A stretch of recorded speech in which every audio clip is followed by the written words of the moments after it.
नमस्कार दोस्तों, आप सभी का एक बार फिर से स्वागत है मेरे चैनल अभी स्टडीज पर। तो दोस्तों, आज की क्लास आपके लिए बहुत इंपॉर्टेंट होने वाली है, क्योंकि आज की क्लास में हम जो भी एसएससी जीडी कांस्टेबल 2021 का जो एग्जाम होने वाला है उसके लिए बहुत ही ज़्यादा इंपॉर्टेंट है, क्योंकि मैं वो क्वेश्चन लेके आया हूँ मैथ के जो इसमें बार बार रिपीट होते हैं आपके। तो चलिए आज की वीडियो स्टार्ट करते हैं।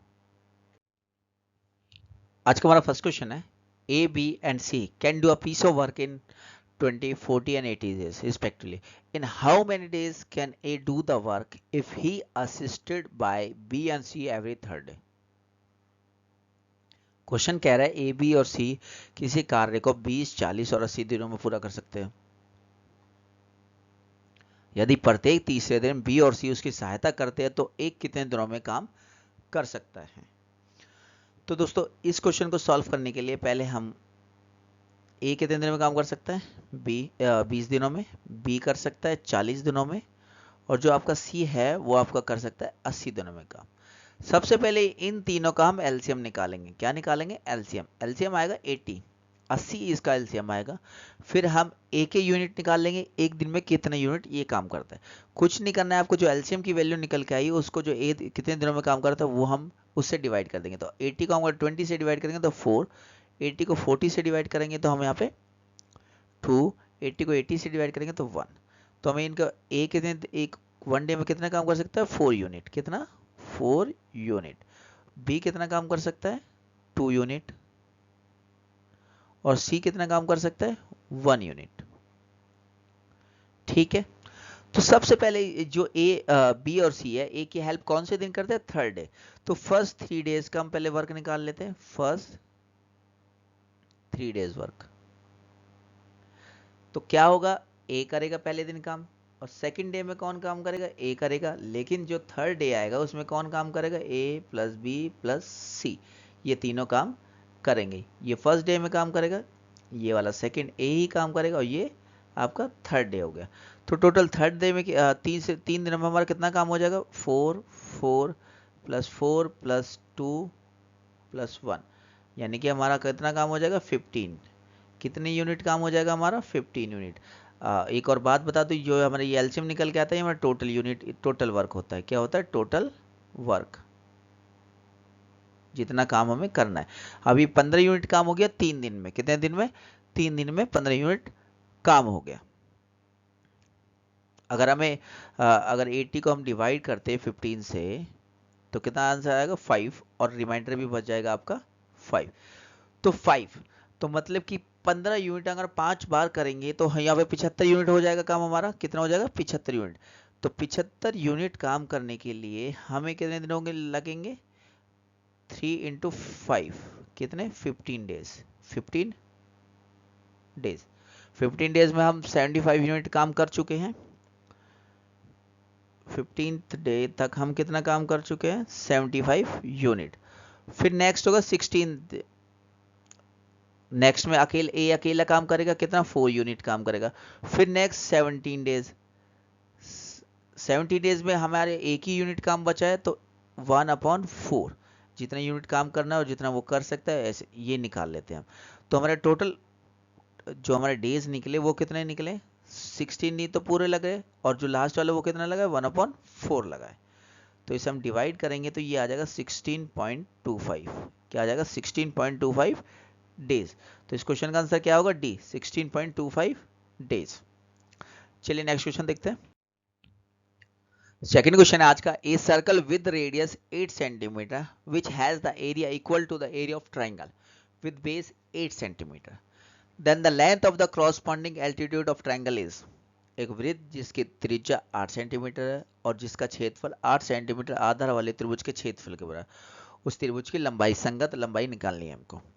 तो दोस्तों, सबसे पहले हमें एरिया ऑफ सर्कल क्या दी? एरिया ऑफ सर्कल का फॉर्मूला क्या होता है? एरिया ऑफ सर्कल ये होता है पाई आर स्क्वायर। क्या होता है? और area of triangle, area of triangle ये होता है 1/2 base into height, base into height. Question में हमें गिवन है एरिया ऑफ सर्कल और एरिया ऑफ ट्राइंगल बराबर है। एरिया ऑफ सर्कल और एरिया ऑफ ट्रायंगल यहाँ पे बराबर है। हमें क्या फाइंड करना है, ये एच फाइंड करना है। और क्वेश्चन में गिवन है कि जो त्रिज्या है यानी कि रेडियस है वो 8 सेंटीमीटर है। कितनी है, 8 सेंटीमीटर। और जो बेस है वो भी 8 सेंटीमीटर हमें गिवन है। तो यहाँ से हम 8 से ये वाला 8 काट देते हैं। यहाँ पे 8 की पावर 2 था तो 8 मल्टीप्लाई 8, एक 8 से एक ये 8 कट गया, 2 यहाँ पे ये डिवाइड में, वहाँ जाके ये मल्टीप्लाई में हो जाएगा। तो h की वैल्यू आ जाएगी 16 पाई। h की वैल्यू क्या आ जाएगी, 16 पाई। तो हमें यही निकालना था, h ही निकालना था। तो इस क्वेश्चन का आंसर होगा बी। h की वैल्यू क्या आ गई, 16 पाई।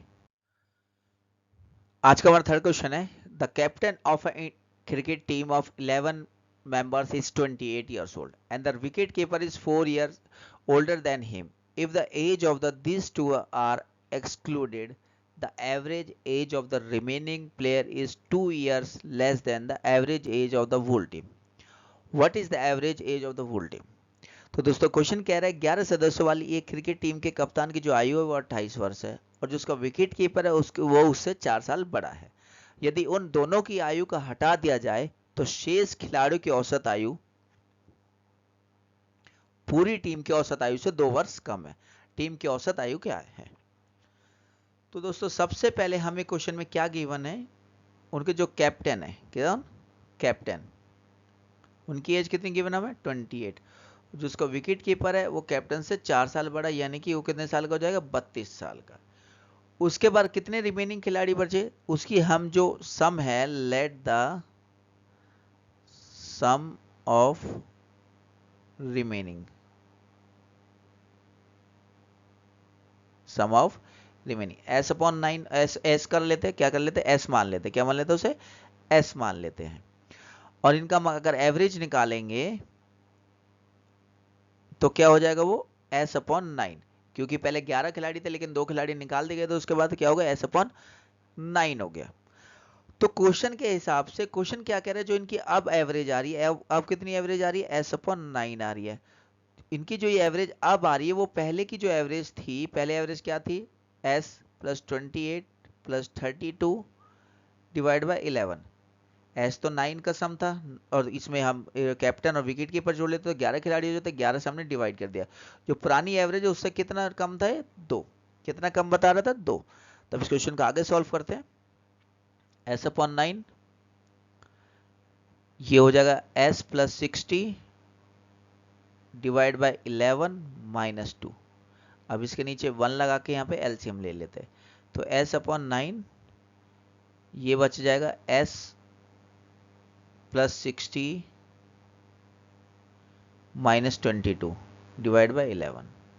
ठीक है, s अपॉन 9 यहाँ पे आ गए ये s प्लस 38 अपॉन 11।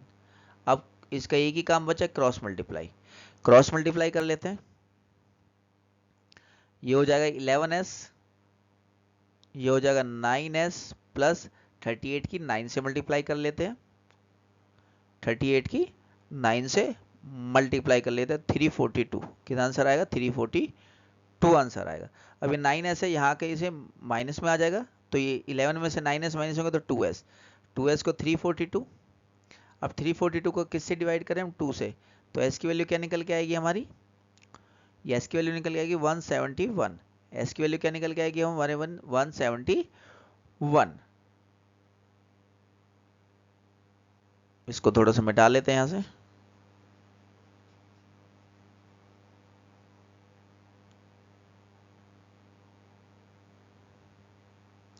एस की वैल्यू क्या निकल के आ गई हमारी, 171 निकल के आ गई।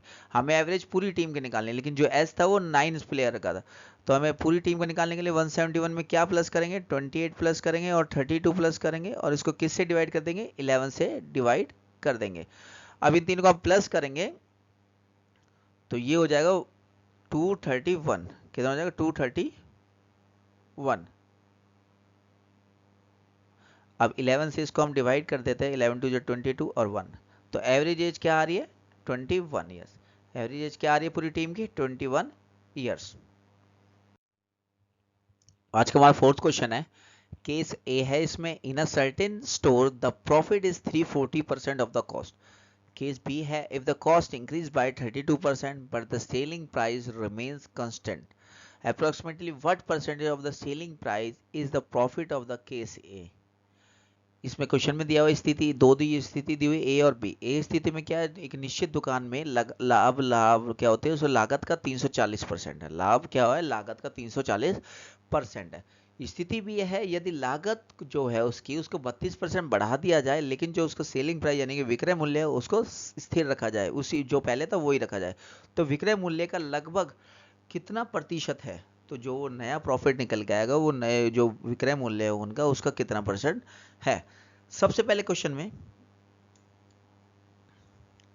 हमें कॉस्ट प्राइस यानी कि सीपी और एक सेलिंग प्राइस, कॉस्ट प्राइस हम मान लेते हैं 100 रुपए था हमारा, कितना था 100 रुपए, तो सेलिंग प्राइस क्या बोल रहा है वो प्लस 340%, तो कितना हो जाएगा 440 रुपए।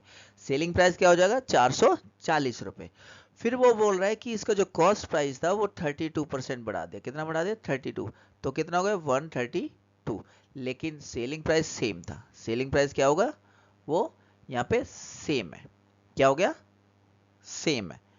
तो उनके जब प्रॉफिट की जो परसेंटेज है, नहीं जो प्रॉफिट पहले अब निकलता था वो कितना हो गया इन दोनों का, प्रॉफिट कितना हो गया यहाँ पे, इनको माइनस कर लेंगे दोनों को तो 308, कितना हो जाएगा प्रॉफिट पहले 308 हो जाएगा।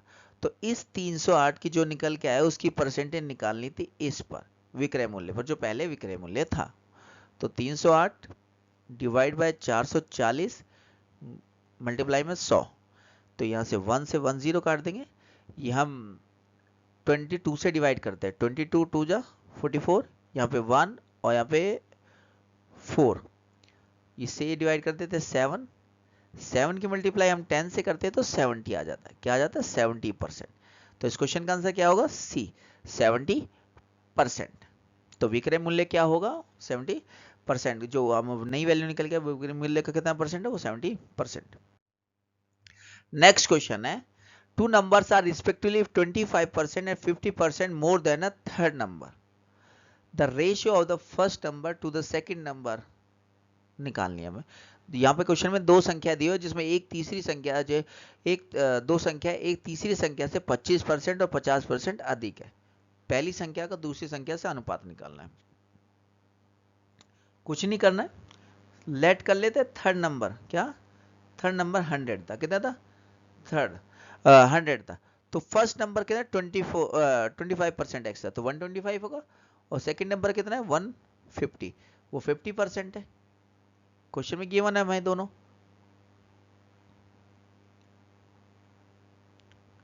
क्वेश्चन पहली संख्या का दूसरी संख्या से अनुपात निकालना है, क्या निकालना है, पहली जो संख्या है उसका दूसरी संख्या से अनुपात, तो इन दोनों का रेशियो निकाल लेते हैं हम, ये हो जाएगा 5:6 हो जाएगा, 25 से डिवाइड कर दे, तो इस क्वेश्चन का आंसर क्या होगा डी 5:6 होगा।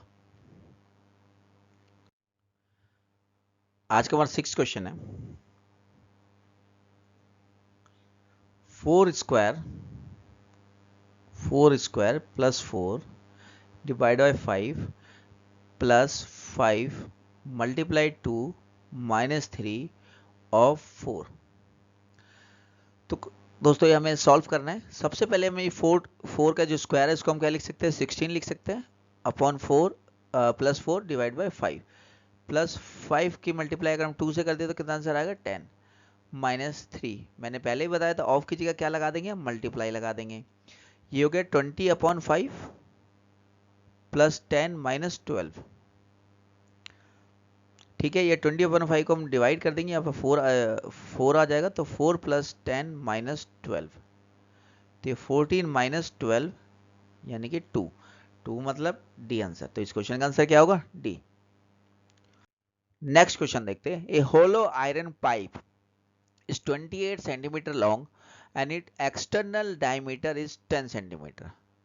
If the thickness of the pipe is 2 centimeter and iron weighs 5 gram centimeter की cube, then the weights of the pipe is, एक खोखले लोहे के पाइप का जो 28 सेंटीमीटर लंबा है उसके बाहरी जो व्यास है वो 10 मीटर है सेंटीमीटर है, यदि पाइप की जो मोटाई है वो 2 सेंटीमीटर है और लोहे का वजन 5 ग्राम सेंटीमीटर की 3 है।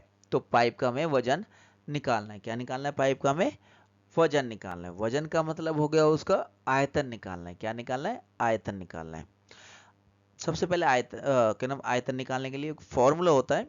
सिलेंडर, एक सिलेंडर दिया हुआ है तो वॉल्यूम ऑफ ए सिलेंडर, इसमें कौन सा फॉर्मूला लगेगा? Volume of a cylinder.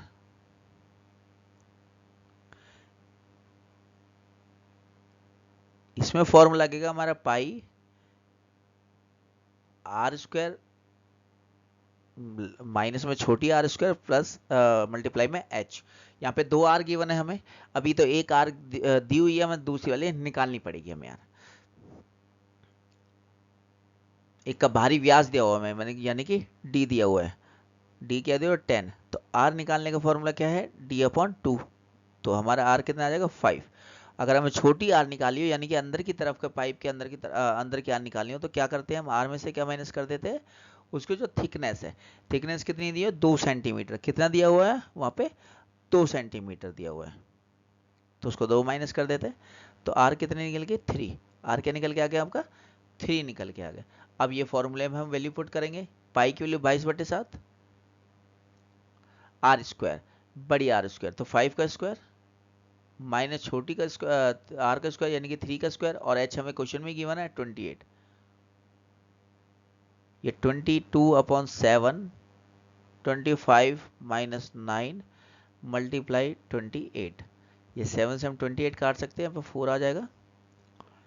यहाँ पे आपका बच गया 22 मल्टीप्लाई में ये 16 बच गया, और मल्टीप्लाई 4, ये आपका आ जाएगा 1408, 1408। ये क्या निकल के आ गया आपका? 1408 सेंटीमीटर की 3 निकल गया।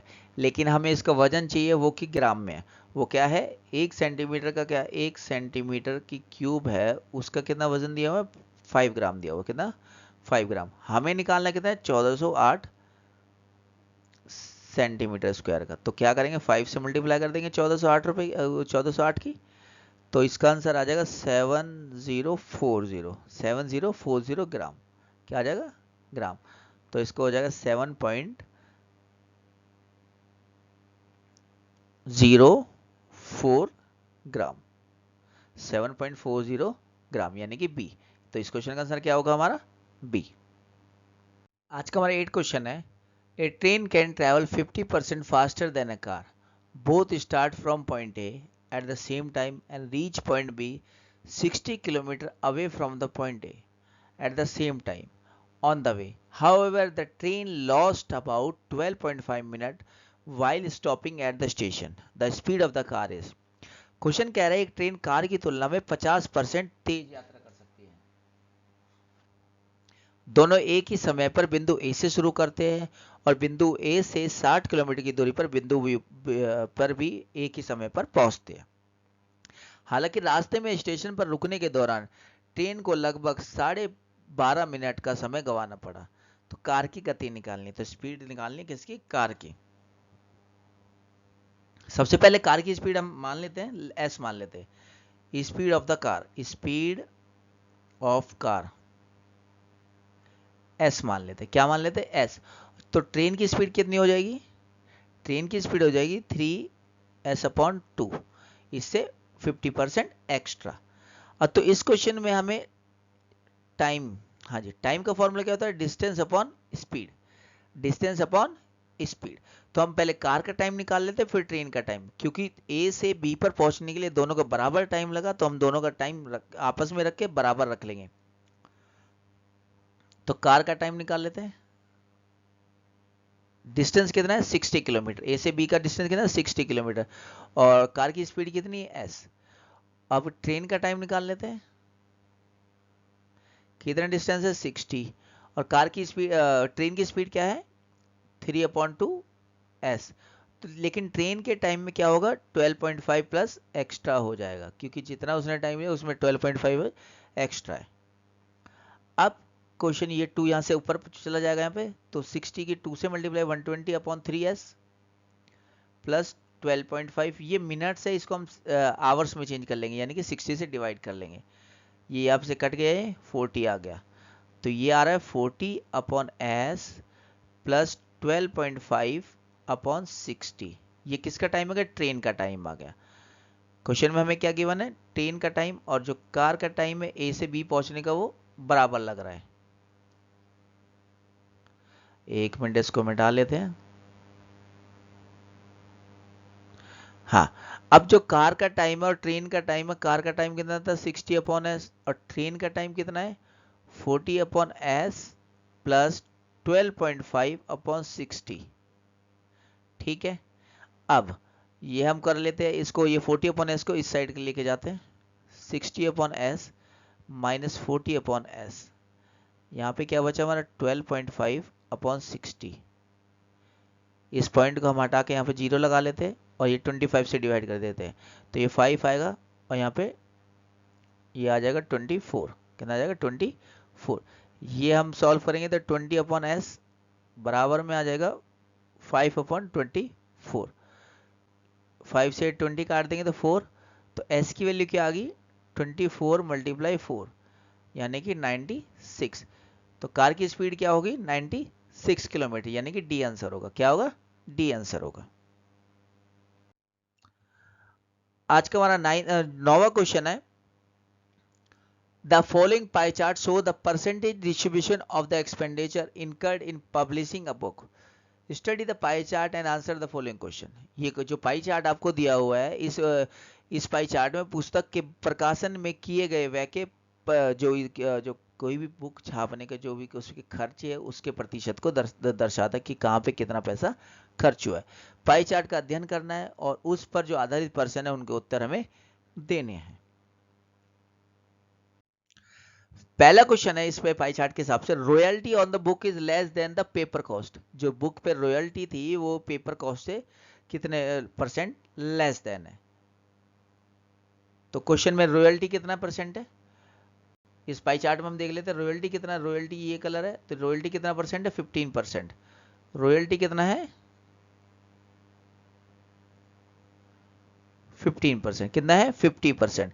और expenditure on paper cost, paper cost ये है यानी कि 25%। तो पेपर कॉस्ट पे कितना है? 25%। कितना है? 25%। तो हमें रिक्वायर्ड परसेंटेज क्या होगी यहाँ पे?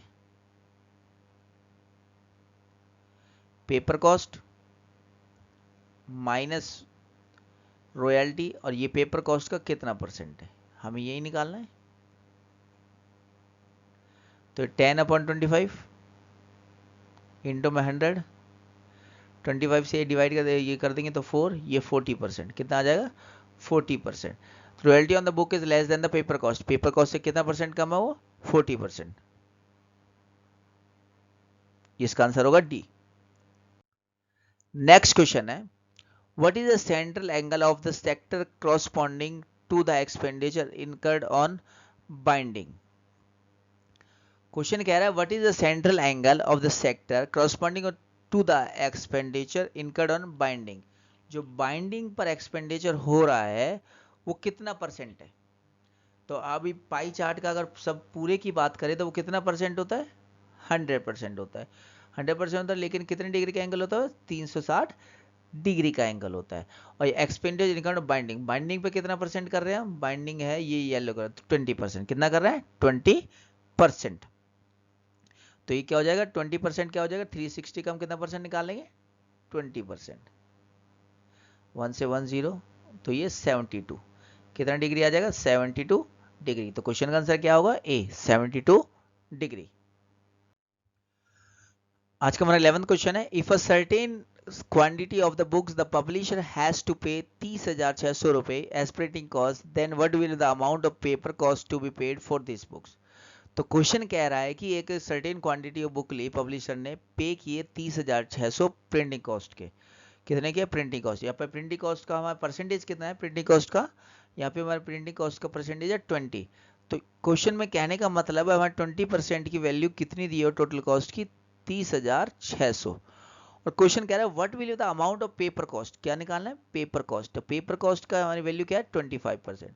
तो क्वेश्चन में हमें 20% की वैल्यू दी हुई है, हमें कितने की निकालनी है? 25% की वैल्यू हमें निकालनी है। कभी भी हमें जितना परसेंटेज दिया हुआ है और उसके अलावा कोई और परसेंटेज निकालनी हो तो सबसे सिंपल तरीका है, जितनी वैल्यू हमें दी हुई है उसको जितना परसेंटेज हमें गिवन है उससे डिवाइड कर दे, और जितना परसेंटेज हमें निकालना है तो उससे हम मल्टीप्लाई कर देते। तो क्वेश्चन में हमें 20% दिया होता है तो 20 से डिवाइड कर दिया, हमें निकालना तो 25%, तो हमने 25 से मल्टीप्लाई कर दिया। यहाँ पे 0 से 0 काट देंगे हम, 2 से इसको डिवाइड कर देते तो 1530 इंटू 25 यहाँ पे आ जाएगा। अगर 1530 के अगर 25 से मल्टीप्लाई करते हैं तो ये 38250 यहाँ पे आ जाएगा। क्या आ जाएगा? 38250। तो इस क्वेश्चन का आंसर क्या होगा? बी। क्वेश्चन का आंसर क्या होगा? बी। आज का हमारा 12th क्वेश्चन है, if the mean of the observation x, x plus 4, x plus 5, x plus 7, x plus 9 is 9, then the mean of the last three observation is। Question कह रहा है यदि प्रेक्षण का जो माध्य है x, x plus 4, x plus 5, x plus 7, x plus 9 9 है, तो अंतिम तीन प्रेक्षणों का माध्य हमें निकालना है। तो इस क्वेश्चन को करने से पहले हमें क्या, सबसे पहले हमें x की वैल्यू निकालनी पड़ेगी। किसकी वैल्यू निकालनी पड़ेगी? x की वैल्यू। तो क्वेश्चन में क्या कह रहा है, अगर किसी चीज का हम प्रेक्षण यानी कि माध्य निकालते हैं तो उन सभी नंबर को प्लस कर लेते हैं। तो क्वेश्चन में सारे नंबर हम प्लस कर लेते हैं जो यहाँ पे गिवन है, x प्लस 5, x प्लस 7 और x प्लस 9। तो हमें कितने गिवन है? 9। ये कितने नंबर हो गए यहाँ पे टोटल, उससे इसको डिवाइड कर देते हैं। मीन का मतलब एक तरीके से एवरेज निकालना होता है। 1 2 3 4 5 कितने नंबर है यहाँ पे? 5 नंबर है। तो ये क्रॉस मल्टीप्लाई कर लेंगे तो यहाँ पे x 1 2 3 4 5, यहाँ पे x कितने हो गए? 5x प्लस 4 5 और 7 9, इन सबको प्लस कर लेंगे। 4 5 होता है 9, 7 जो प्लस करेंगे 16, 9 करेंगे 25। ठीक है, और ये 9 इसकी 5 की और 9 की मल्टीप्लाई कर लेते हैं क्रॉस, तो ये 45 हो जाएगा। तो यहाँ पे x की वैल्यू क्या निकल के आएगी हमारी? 45 माइनस 25 डिवाइड बाई 5, यानी कि x की वैल्यू हमारी क्या निकल के आई? 4। क्या निकल के आई? 4। अब हमें बोल रहा है वो लास्ट के जो तीन प्रेक्षण है उनका हमें माध्य निकालना है। तो लास्ट के तीन क्या है? x प्लस 5, x प्लस 7 और x प्लस 9, और x की वैल्यू हमें पता है 4 है। तो x प्लस 5 मतलब कि 9, x प्लस 7 मतलब कि 11, x प्लस 9 मतलब कि 13, और इसको डिवाइड कर देंगे 3 से। तो 9 11 कितना हो गया यहाँ पे? 20 और 13 33 डिवाइड बाय 3, तो इस क्वेश्चन का आंसर हो जाएगा 11। क्वेश्चन का आंसर कितना हो जाएगा? सी 11। आज का हमारा 13 क्वेश्चन है, a family consist of 2 grand parents, 3 parents and 4 grand childrens. The average age of the grand parent is 65 years, that of the parents is 32 years and that of the grandchildren is 8 years. What is the average age of the family? Question कह रहा है एक परिवार में 2 दादा दादी, 3 माता पिता और 4 पोते पोतियां हैं। दादा दादी की जो औसत आयु वो 65 वर्ष है, माता पिता की औसत आयु 32 वर्ष है और पोते की जो औसत आयु वो 8 वर्ष है। परिवार की टोटल औसत आयु हमें निकालनी है। सबसे पहले क्वेश्चन में हम सबका सम निकाल लेते हैं। तो पहले सबसे पहले किसका निकाले? ग्रैंड पेरेंट्स का। ग्रैंड पेरेंट्स का सम निकाल लेते हैं। कितना सम आएगा इनका?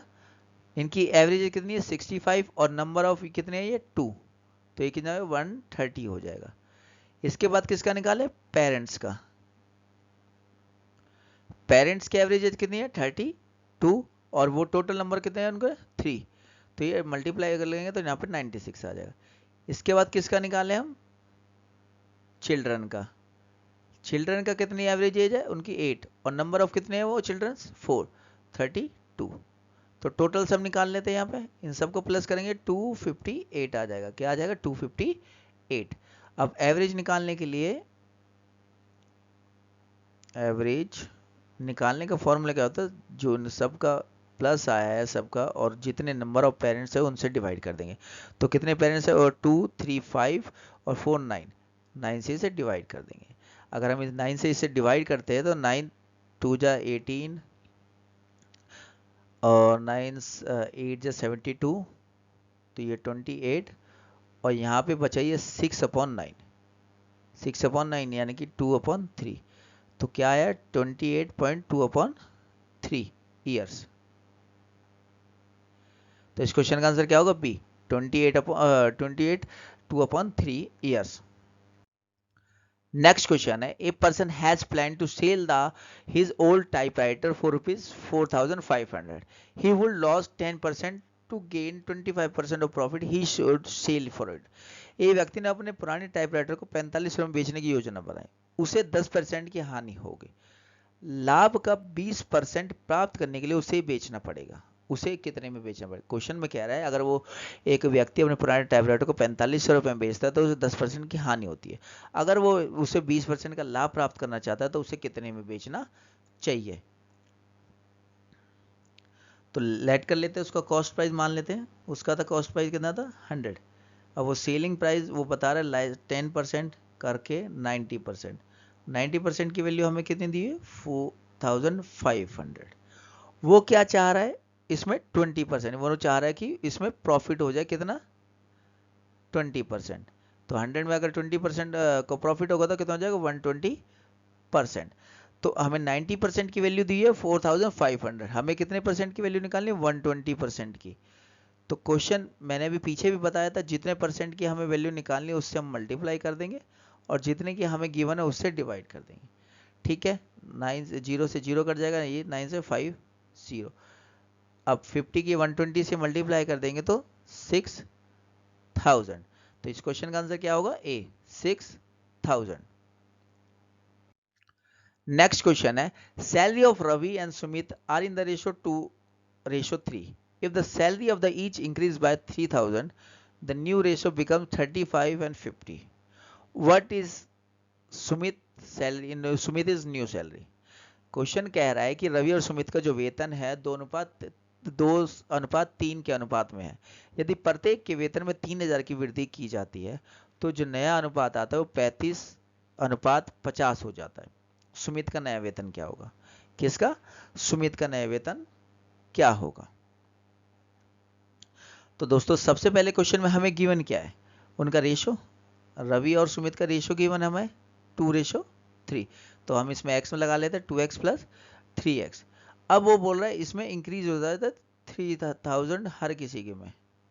इसमें 3,000 और इसमें 3,000.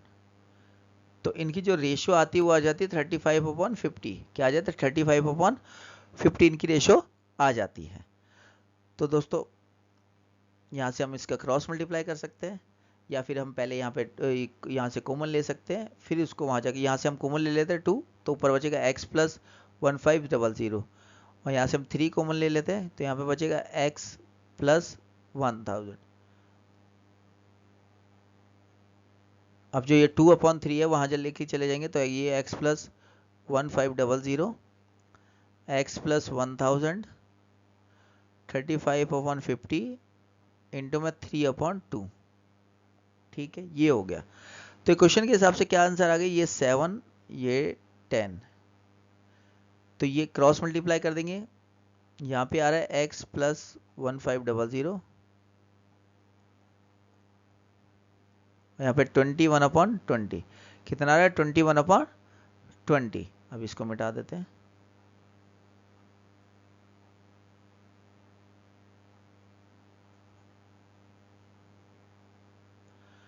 यहाँ पे क्या गया? 21/20. तो क्वेश्चन अब क्या बचा यहाँ पे? क्वेश्चन हमारा x प्लस 1500 x प्लस 1000 बराबर में बचा 21/20. क्या बचा? 21/20. अब इनकी क्रॉस मल्टीप्लाई कर देते हैं. अगर इसके हम 20 से मल्टीप्लाई करें तो 20x प्लस 30,000 क्या आ जाएगा? 30,000. और यहाँ पे क्या आ जाएगा? 21x plus 21,000. यहाँ पे 21,000 आ जाएगा.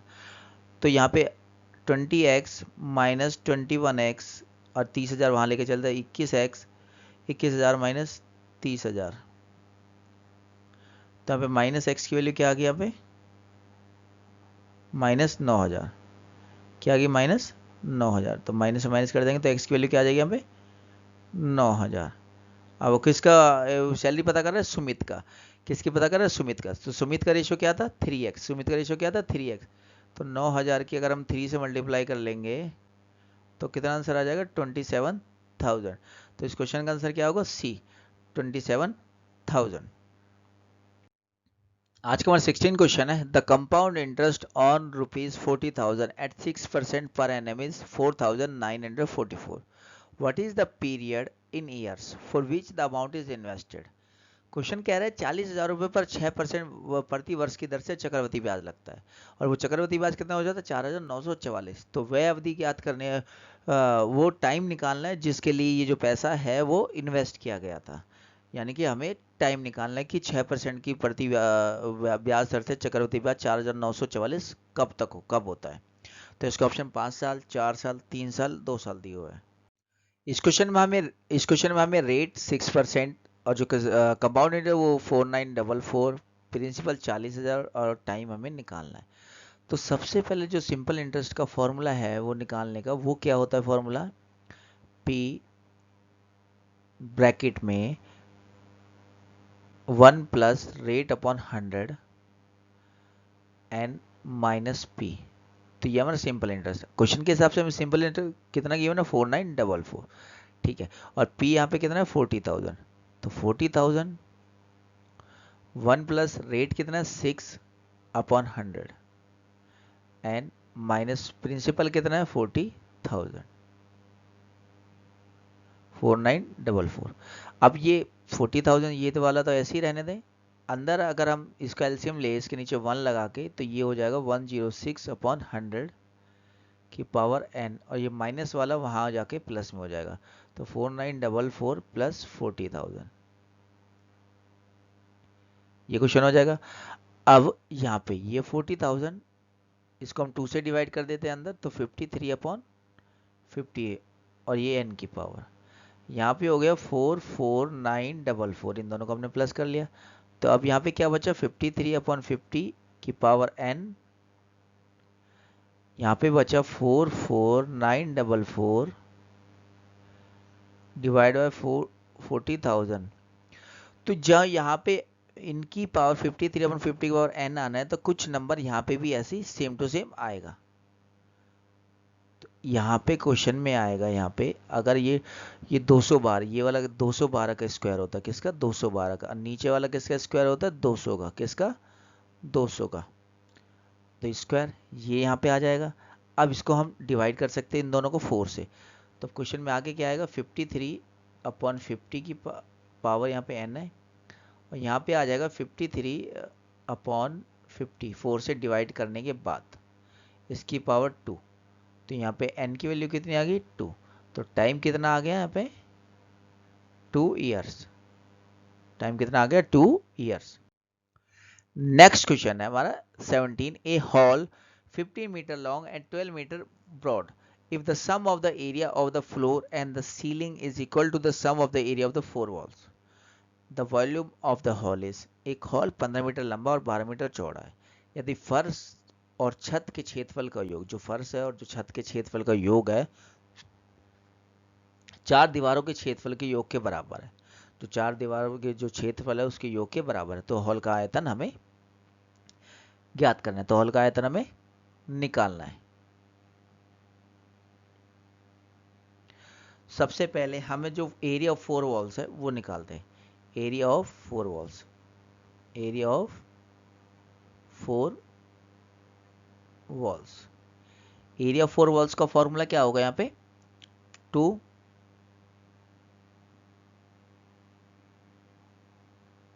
LH प्लस 2BH, यानी कि लंबाई और ऊंचाई और चौड़ाई और ऊंचाई, ठीक है।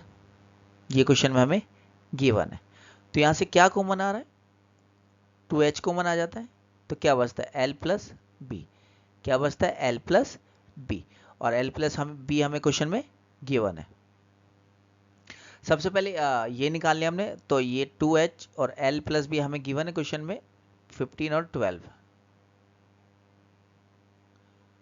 तो ये आ गया 27 आ गया, 27 के 2 से मल्टीप्लाई करेंगे तो 54H। ये क्या निकल के आ गया 4 वॉल्स के एरिया क्या निकल के आ गया 54H आ गया। अब एरिया किसका निकाल लेते हैं हम, फर्श और छत का। किसका निकाल लेते हैं, फ्लोर का और सीलिंग का। उनका एरिया का फॉर्मूला क्या होता है L इंटू बी। क्या फॉर्मूला होता है? L into B. तो L इंटू बी मतलब 15 मल्टीप्लाई 12, 180। ये तो फ्लोर का हो गया, और इसकी अगर हम ऊपर सीलिंग या छत का निकालना चाहे तो ये कितना हो गया?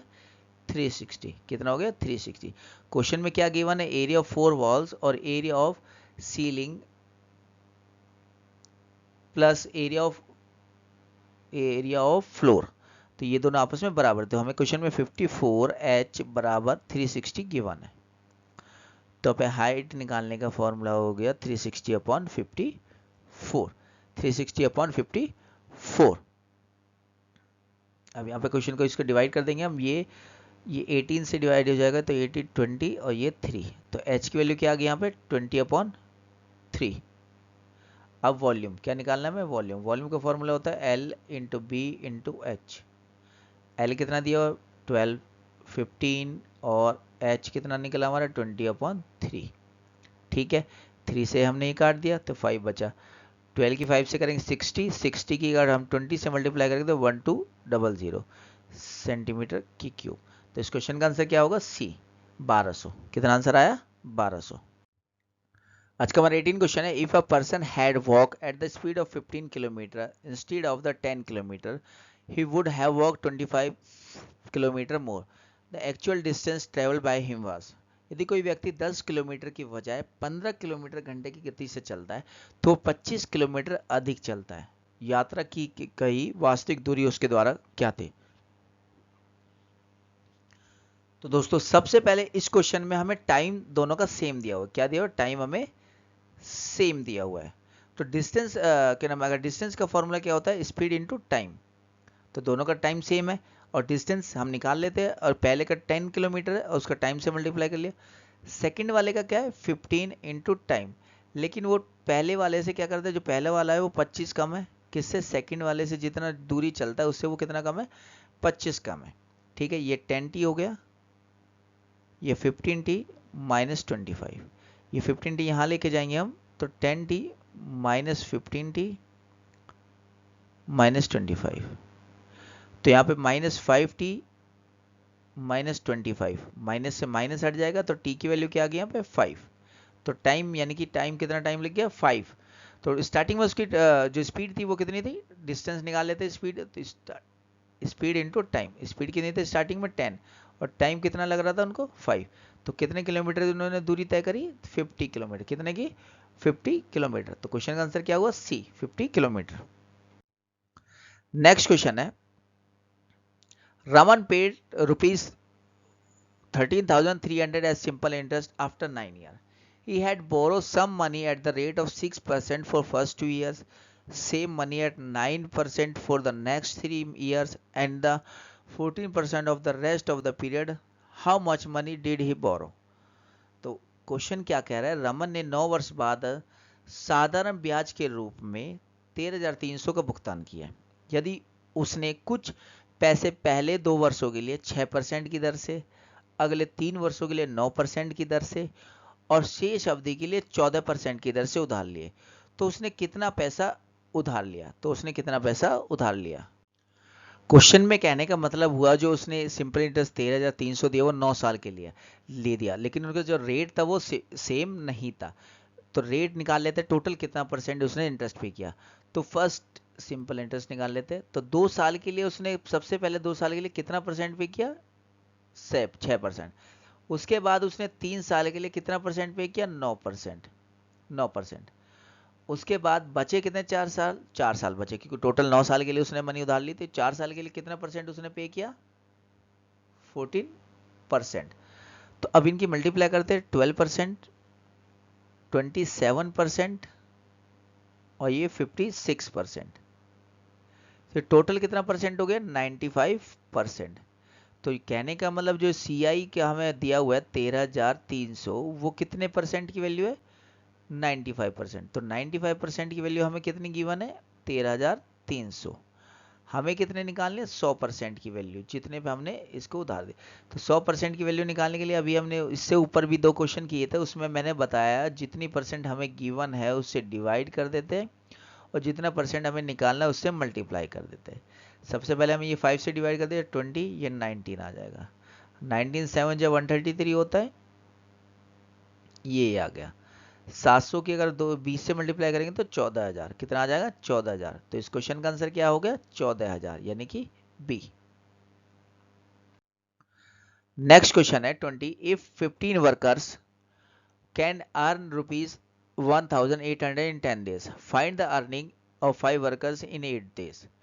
अगर 15 मजदूर 10 दिन में 1800 रुपये कमा सकते हैं, 15 मजदूर 10 दिन में 1800 रुपये कमा सकते हैं, तो 8 दिनों में 5 श्रमिकों की कमाई ज्ञात करें। तो क्वेश्चन के हिसाब से कितने 15 मजदूर कितने दिनों में 10 दिनों में कितने पैसे कमा सकते हैं 1800 रुपये। तो ये क्या हो गया 150, क्या हो गया ये 150 वर्क डे। वर्क डे कितने हो गए 150 में कितने रुपए कमाए उसने 1800 रुपये। अब वो कह रहा है 8 दिनों में 5 श्रमिक, तो ये कितने वर्क डे हो गए 40 डे, 40 वर्क डे। कितने वर्क डे हो गए यहाँ पे मतलब कि कितने दिन काम करेंगे, एक तरीके से देखा जाए तो 40 वर्क डे हो गए। तो अब हम निकालने का फॉर्मूला क्या है, हमें 150 वर्क डे की ये 1800 दिए हुए हैं, तो हम क्या करेंगे इसको किससे डिवाइड कर देंगे 150 से, और मल्टीप्लाई किससे कर देंगे हम जितने हमें निकालने, यानी कि 40 से।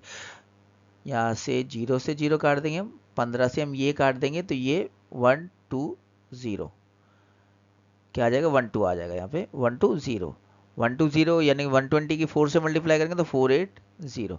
तो कितने रुपए कमाएंगे वो डी 480 रुपए। नेक्स्ट क्वेश्चन है हमारा 21,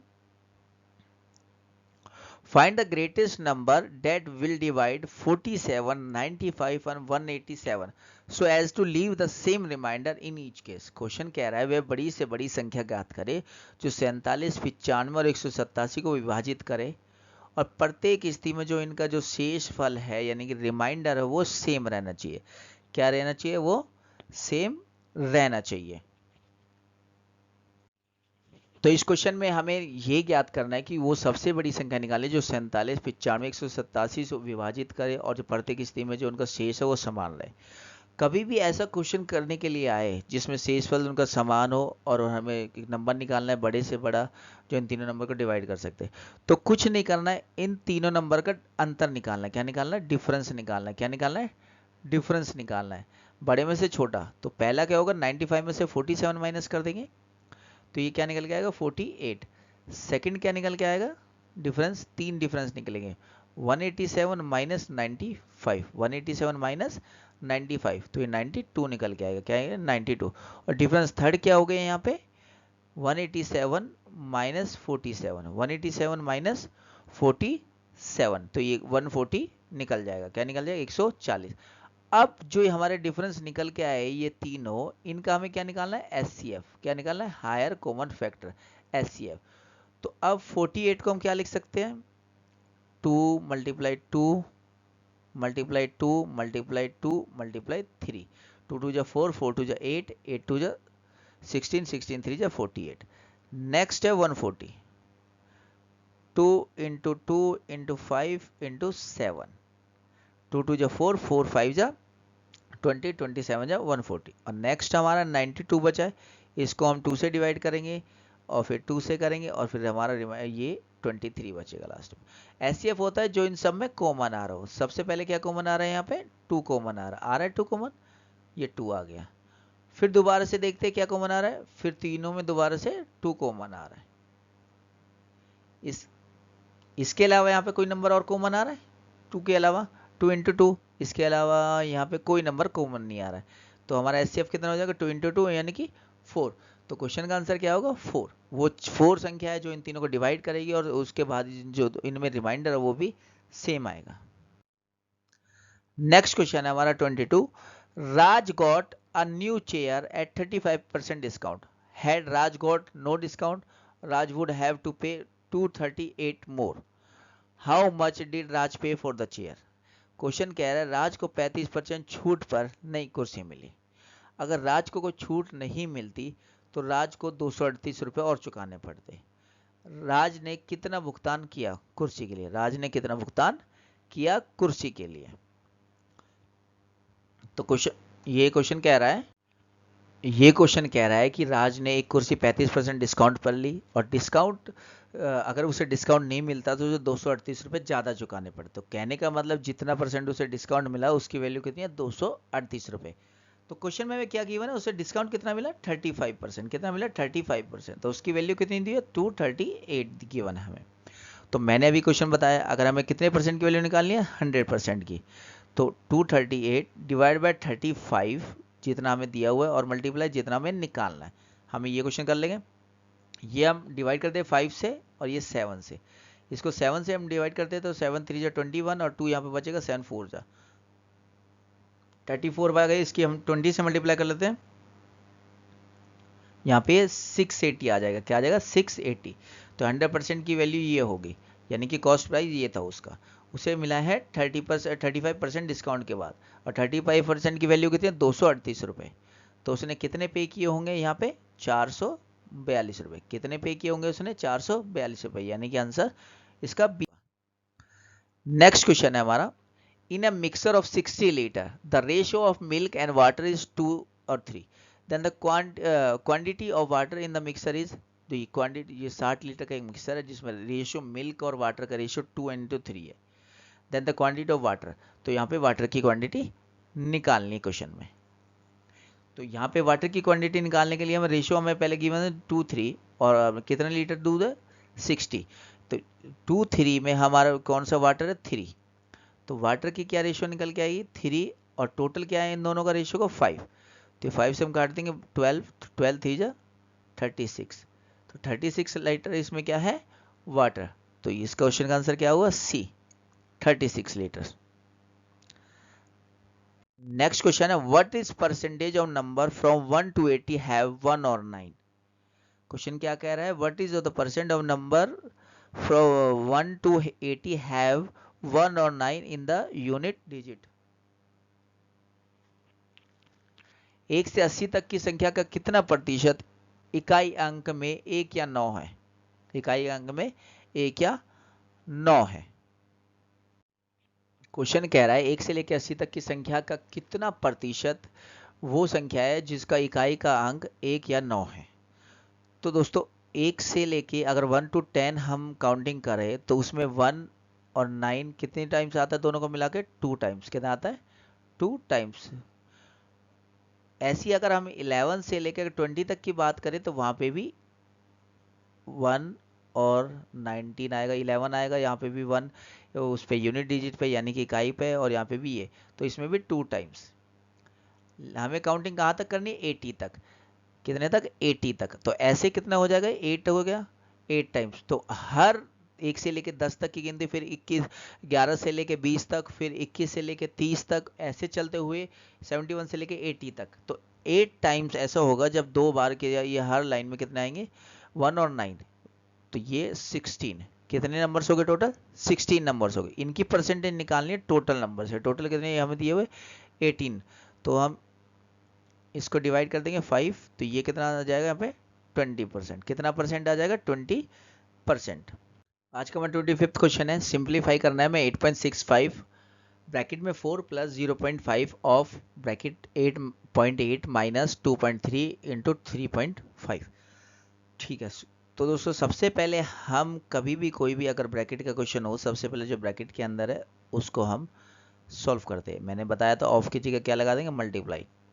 8.8 माइनस 2.3 की अगर हम मल्टीप्लाई करते हैं 3.5 से तो ये 8.05 क्या आ जाएगा, 8.05 आ जाएगा। अब ये सेम अभी कुछ नहीं कर सकते इसका, ये भी 4 प्लस 0.5, इसका भी कुछ नहीं कर सकते। ये 8.8 में से अगर 8.05 माइनस कर देंगे तो 0.75 बचेगा। क्या बचेगा, 0.75। 8.65 माइनस ब्रैकेट में ये 0.5 की मल्टीप्लाई हम 0.75 से करनी है, तो 0.375 क्या आ जाएगा, 0.375। तो अब क्या कुछ बचा क्वेश्चन में, 8.65 माइनस 4.375 ये हमें बचा। अब इन दोनों को हमें माइनस करना है। माइनस करने के लिए कुछ नहीं करना है, कभी भी अगर पॉइंट का माइनस आए हमारा तो कुछ नहीं करना है, पॉइंट से पॉइंट मिला होना चाहिए और कोई भी नंबर कहीं जा रहा हो हमें उससे कोई मतलब नहीं है। ये हम अब इसको 10 से गए 5 बचेगा, यहाँ पे 14 हो गया था, 14 में से 7 जाएंगे तो 7 बचेंगे, यहाँ पे 5 बच गया था, 5 में से 3 गए तो 2, और यहाँ पे 8 में से 4 गए 4.275। क्वेश्चन का आंसर क्या होगा 4.275 यानी कि बी। तो इस क्वेश्चन का आंसर क्या होगा बी। दोस्तों आज की क्लास में इतना ही। अगर वीडियो पसंद है तो वीडियो को लाइक करें, शेयर करें, एंड चैनल को सब्सक्राइब जरूर करें। जय हिंद, जय भारत।